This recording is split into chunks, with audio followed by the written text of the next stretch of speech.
विश्वानि देव सवितर्धूरितानि परासुवो यद्भद्रं तन्न आसुवो।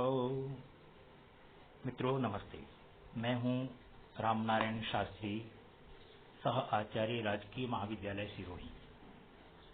जैसा कि कल हम पढ़ रहे थे, मैंने आपको बताया था हमारी ये कक्षा, हमारा ये पाठ सभी कक्षाओं के, सभी संकायों के, सभी विद्यार्थियों के लिए उपयोगी है, जन साधारण के लिए उपयोगी है। उसका कारण केवल इतना सा है कि हम अभी वर्णमाला पढ़ रहे हैं और वर्णमाला का सामान्य परिचय कल हमने पढ़ा था। आज उससे आगे 2-4 बातें और आपके साथ मुझे पढ़नी है। तो मित्रों, एक बार मैं पुनः आपका अपनी इस कक्षा में स्वागत करता हूं और वर्णमाला को एक और नए सिरे से पढ़ने के लिए मैं तैयार हूं, आप भी तैयार हो जाएं। एक बात और आपको याद दिला दूं, राजस्थान के जितने भी महाविद्यालय हैं वे सभी कॉलेज शिक्षा निदेशालय के निर्देशन में संचालित हैं। परीक्षा की दृष्टि से सभी का अलग अलग विश्वविद्यालय है। हमारा महाविद्यालय राजकीय महाविद्यालय सिरोही मोहनलाल सुखाड़िया विश्वविद्यालय उदयपुर की परीक्षाएं दिलाता है। अभी वीडियो बनाते समय पर हमको ये कहा गया है कि आपको वीडियो किस कक्षा का बनाना है, किस प्रश्न पत्र का बनाना है और उसमें से किस इकाई का बन रहा है ये भी लिखना है और कहना है। तो मित्रों, ये किसी भी इकाई से अथवा किसी प्रश्न पत्र विशेष से संबद्ध नहीं है। उसका कारण केवल इतना सा है कि ये सब कुछ सामान्य स्थिति में सभी के लिए उपयोगी होने के कारण से वर्णमाला वाला पाठ है। तो हम उस पाठ को पढ़ने के लिए अब तैयार हैं। कल जो पढ़ा था एक बार उसको दोहरा करके फिर आगे की बात करेंगे। स्वर, व्यंजन, अंतस्थ, ये 3 चीजें हैं। प्रमुख रूप से स्वर और व्यंजन हैं। अंतस्थ के नाम पर केवल 4 वर्ण हैं या वरला। और उसके बाद कल हम ये बता चुके हैं आपको कि अनुस्वार, अनुनासिक और विसर्ग ये स्वर नहीं है, व्यंजन है। इसके साथ ही कल प्रत्याहार सूत्रों के बारे में भी अपन ने चर्चा कर ली थी, उनके साथ कुछ तुलना की थी। आज 2 चीजें नई हैं, उसके साथ आगे की प्रक्रिया प्रारंभ चलेगी। ये 13 जो पहली पंक्ति में लिखे हुए स्वर हैं, इनको स्वर क्यों कहते हैं? तो महाभाष्यकार ने परिभाषा दी, स्वयं राजन्त इति स्वराः। जो स्वयं प्रकाशित होते हैं, उच्चरित होते हैं, उनको स्वर कहते हैं। वर्णमाला में चूंकि 2 ही चीजें हैं, स्वर और व्यंजन, तो एक को दूसरे की सहायता की आवश्यकता रहे। वर्णों में स्वरों को किसी दूसरे वर्ण की सहायता की आवश्यकता नहीं है। वो स्वयं उच्चरित हो रहे हैं, स्वयं प्रकाशित हो रहे हैं, पूर्ण रूप से हो रहे हैं, इसलिए वो स्वर कहलाते हैं। और व्यंजन की परिभाषा दी महाभाष्यकार ने, अन्वक भवति व्यंजनमिति। जो पीछे चलने वाला होता है, दूसरे के सहारे से उच्चरित होता है, प्रकाशित होता है, उसको व्यंजन कहते हैं। तो जितने भी व्यंजन हैं, आप चाहे लिपि के रूप में देखें अथवा उच्चारण ध्वनि भाषा के रूप में देखें, वो सारे के सारे व्यंजन, उनके साथ कहीं न कहीं स्वर जुड़ा होता है। अभी आप में देख रहे हैं लिखा हुआ है क, ख, ग, घ, ङ, इनके अंदर ह्रस्व अ जुड़ा हुआ है। अगर ये ह्रस्व आ निकल जाए तो देखो आप प्रत्याहार सूत्रों में दूसरे, पहले और दूसरा अंत, किसी भी सूत्र का अंतिम जो अक्षर है ण, क, ङ, इनके चीज हल्का चिन्ह लगा है। हल शब्द का अर्थ ही व्यंजन है और शुद्ध व्यंजन तभी है वो जब उसके नीचे हल्का चिन्ह है। अगर नहीं तो उसका मतलब उसके साथ स्वर जुड़ा है। तो ये दूसरे के सहारे उच्चरित होते हैं, इसलिए इनका नाम व्यंजन है। अब आज अपन जो नई बात पढ़ने चले हैं वो ये है कि स्वरों को स्वर कहने के साथ कि भाई ये स्वतंत्र उच्चरित होते हैं, लेकिन इनमें अलग अलग विभाजन है। उस प्रक्रिया को आज अपन पढ़ेंगे। अपन प्रत्याहार सूत्रों के माध्यम से पढ़ रहे हैं। अ, ई, उ, री, री, ये 5 स्वर मूल स्वर कहलाते हैं। इन 5 को ह्रस्व स्वर भी कहते हैं, लघु स्वर भी कहते हैं। इसलिए कि इनमें एक मात्रा है, इसलिए ह्रस्व है। एक मात्रिको ह्रस्व, एक मात्रा वाला ह्रस्व होता है, वही लघु होता है। ह्रस्वम लघु, उसकी लघु संज्ञा होती है। उसके बाद ए ओ ऐ औ, एओं और अयौच, इन दो सूत्रों में ये चार स्वर हैं। ये चार जो हैं संयुक्त दीर्घ स्वर कहलाते हैं। अ और ई को मिलकर के ए बनता है, अ और ई को मिलकर के ही ऐ बनता है, अ और उ को मिलकर के ओ बनता है, अ और उ को मिलकर के ही औ बनता है। तो चूंकि दो दो के संयोग से बने हैं इसलिए संयुक्त हैं, और दो मात्राएं एक साथ हो गई हैं इसलिए संयुक्त दीर्घ है। इसके अतिरिक्त आ, ई, उ, री, ये चार दीर्घ स्वर हैं। तो कुल मिला के स्वरों को एक बार फिर देख लें। 5 अ, ई, उ, री, ये ह्रस्व स्वर हैं, यही मूल स्वर हैं। इन्हीं स्वरों को मिल मिल करके आगे वाले दीर्घ और संयुक्त दीर्घ स्वर बने हैं। आ, ई, उ, री, ये दीर्घ स्वर हैं। दीर्घ स्वर दो ह्रस्व आ को मिला देंगे तो एक दीर्घ बन जाएगा। आगे संध्या जब पढ़ेंगे तो समझ में आने लगेगा। आकाश अवर्ण दीर्घ आदि से सब बनता है। 5 मूल स्वर, उन्हीं को ह्रस्व स्वर कहते हैं, उन्हीं को लघु स्वर भी कहते हैं, और 4 दीर्घ स्वर, और उसके बाद 4 संयुक्त दीर्घ स्वर। ये कुल मिलाकर के 13 स्वर हैं। इसके बाद व्यंजन। व्यंजनों में अपन नाम की पर आज चर्चा कर रहे हैं कि इनको ह्रस्व स्वर क्यों कह रहे हैं, इनको दीर्घ स्वर क्यों कह रहे हैं, और इनको संयुक्त दीर्घ स्वर क्यों कह रहे हैं। इसके बाद बारी आती है व्यंजनों में। तो प्रत्याहार सूत्र के ही माध्यम से अपन पढ़ना शुरू कर रहे हैं। अयुण सूत्र से लेकर के अयोच के चा तक अ और चा को मिलाकर के बोलेंगे तो अच बनेगा, और अच का अर्थ है संपूर्ण स्वर। ऐसे ही हाइवर्ट के हा से लेकर के और हल के ला तक ला को मिलाकर के हल बोलेंगे तो हल का अर्थ होगा संपूर्ण व्यंजन।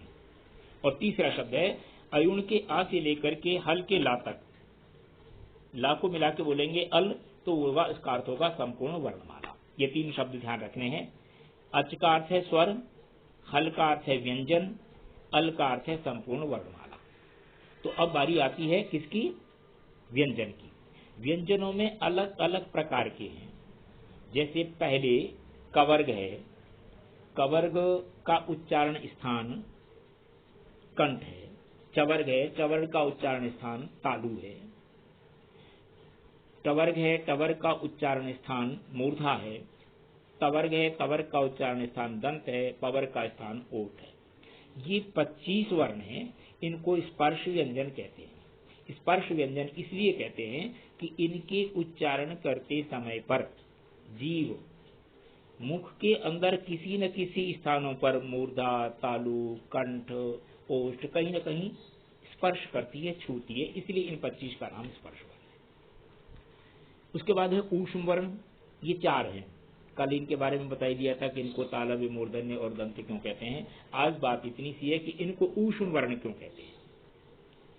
हम जो कुछ भी बोलते हैं, हमारे बोलते समय पर स्वाभाविक रूप से हमारे मुंह के अंदर से निकलने वाली जो हवा होती है, वायु होती है, वो गर्म होती है, लेकिन कम होती है। इन 4 वर्णों के बोलते समय पर जीव कहीं विशेष रूप से टकराती है तो हवा संघर्ष करके निकलती है, इसलिए अधिक गर्म हो जाती है। इसके कारण से इनका नाम ऊष्म वर्ण है। श, श, स। तो ये दिखाई दे रहा है अपन को, श, श। तो ये तालव्य श, ट, श मूर्धन्य श और दंत स। इस कारण से इनको ऊष्म वर्ण कहते हैं। अनुस्वार। अनुस्वार का सीधा सीधा अर्थ है स्वर के पीछे चलता है, इसीलिए अनुस्वार है। माने इसका स्वतंत्र कोई अपने आप में अस्तित्व नहीं है। और इसी कारण से क्योंकि अनुस्वार, अनुनासिक और विसर्ग ये तीनों स्वर के पीछे चल रहे हैं, स्वर के साथ ही उच्चारित हो रहे हैं, स्वर के साथ ही लिखे जा रहे हैं। इसी कारण से इनको जो है ना हिंदी की वर्णमाला में स्वरों में स्वीकार कर लिया गया अंग और आ को। तो अनुस्वार स्वर के पीछे चलने के कारण से अनुस्वार है। जब भी आप देखेंगे उदाहरण जितने भी संस्कृत में मिले, हिंदी में राम, रामम, विद्यालयम गच्छति, हरिम भजते, तो माँ अनुस्वार जो सुनाई दे रहा है वो ई के बाद है, अ के बाद है, उ के बाद है, जहां भी है वो स्वर के साथ है। ऐसे ही अनुनासिक जहां होगा वो भी स्वर के ऊपर ही चिन्ह होगा। आंख, चांद, तो आ के ऊपर है। विसर्ग है कह, हरि, रामः, तो ई के बाद है, उ के बाद है, गुरु, उ के बाद, इस तरह से जो है ना वो सब में आएगा। इसके बाद संयुक्त व्यंजन, इनको संयुक्त व्यंजन क्यों कहते हैं ये कल अपन ने समझ लिया था, फिर एक बार वापस देख लेते हैं। का और मूर्धन्य श, इन दोनों को मिलकर के क्ष बनता है। दो व्यंजनों को मिलकर के बना इसलिए संयुक्त व्यंजन है। ता और रा, इन दोनों को मिलकर के त्र बना, ये भी दो व्यंजनों को मिलकर के बना इसलिए संयुक्त व्यंजन है। ज्ञा, अब इसके उच्चारण में एक समस्या है, मेरे साथ है ये। सामान्य तौर पर हर व्यक्ति इसको ज्ञा बोलता है, लेकिन मैं इसको ज्ञा बोलता हूं। चवर्ग का तीसरा अक्षर ज और पांचवा अक्षर या, इन दोनों को मिलकर के ज्ञा बना है। संयुक्त व्यंजन है, जकार और यकार को मिलकर के ज्ञा बना, इसलिए मैं इसको ज्ञा बोलता हूं। आप लोग ज्ञा बोलते हो, मुझे आपत्ति नहीं है, लेकिन सही शुद्ध उच्चारण यह है, जा और या है तो ज्ञा ही होना चाहिए। तीसरा, चौथा है द्या। इस द्या के बारे में भी मुझे आपसे बहुत विनम्र निवेदन करना है। विद्या, विद्यालय, महाविद्यालय, यहाँ पर सब जगह पर दा और या है, धा नहीं है। हम प्रायः विद्या, विद्यालय, महाविद्यालय ऐसा बोलते हैं। और मैं आपको याद दिला दूं, अपने कलेक्टर बंगले के आसपास कहीं बोर्ड लगा हुआ है, वहां पर जो लिखा हुआ है ना, वो महाविद्यालय की जगह पर महाविद्यालय लिखा हुआ है। लिखा भी गलत है, धा और या लिखा हुआ है। तो लिखना भी अपने को शुद्ध है और उच्चारण भी, बोलना भी अपने को शुद्ध करना है। तो ये दा और या को मिलकर के बना हुआ संयुक्त व्यंजन है द्या, इसलिए द्या ही उच्चारण करना है। विद्यार्थी, विद्यालय, विद्या, महाविद्यालय, ये थोड़ा सा ध्यान रखने की बात है। श्र, तालव्य श्र और रा, इन दोनों को मिलकर के बना श्र, तो ये श्र, श्रीमान, ये श्र, ये इस तरह से बहुत सारे संयुक्त व्यंजन हैं, जितने आप चाहो। क्रम, का और रा को मिला के क्रम बन गया, पा और रा को मिलाकर के प्रा बन गया, प्रकाश, प्रवास, है ना, ऐसे बहुत सारे बन जाएंगे, है ना। भा, बा और रा कर को मिलाएंगे ब्रह्म, है ना, भ्रम, भा और रा को भ्रम, ऐसे बहुत सारे संयुक्त व्यंजन बनेंगे, जो बहुत है अनेक। टाइपराइटर पर बहुत सारे मिल जाते हैं, नहीं तो आगा करके बना देते हैं। अब अपन को आज जो पढ़ना है एक चीज और, उसके बाद आज का पाठ समाप्त करेंगे। प्रत्याहार सूत्र।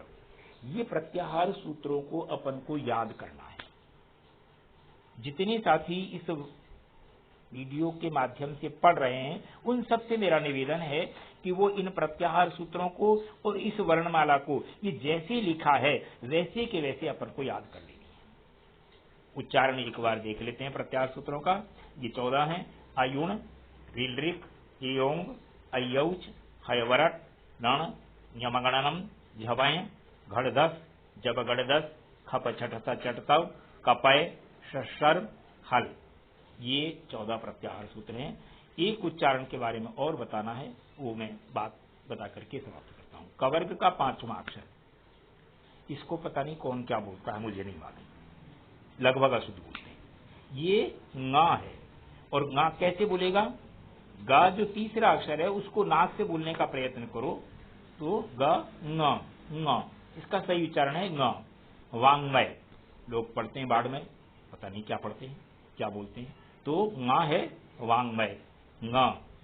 इस तरह से इनके उच्चारण की तरफ अपने को बहुत अच्छी तरह से ध्यान देना है। तो आज का पाठ मित्रों हम यहीं समाप्त करते हैं। कल वापस एक बार वर्णमाला को पढ़ेंगे, उसके बाद आगे की प्रक्रिया प्रारंभ करेंगे। धन्यवाद।